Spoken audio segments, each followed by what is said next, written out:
best way for me to show a demo is to show a comparison between the traditional approach and the same approach using the Vcinity software.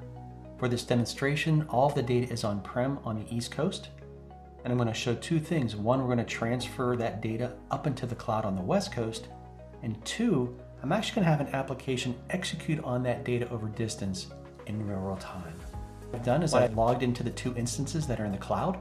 The traditional approach is on the left-hand side, the Vcinity version on the right-hand side in blue.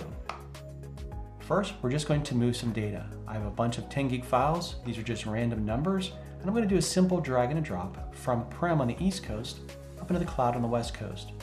We'll start on the traditional side, and what you can see is that data is taking about 12 minutes to move. We'll do the same thing on the Vcinity side. And in this case, instead of 12 minutes, we're going to do this in about a minute and a half.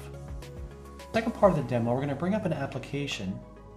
In this case, it's a 3D modeling tool for seismic survey, and we're just going to go ahead and render some of this data. Now remember, this application is running in the cloud on the West Coast, but the data is still 3,000 miles away on the East Coast.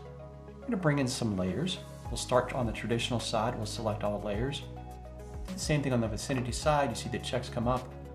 I'm going to hit OK, and now you're getting the exact same experience as a user as if the data had already been moved into the cloud, but it hasn't been. Remember, this application is running 3,000 miles away from its data.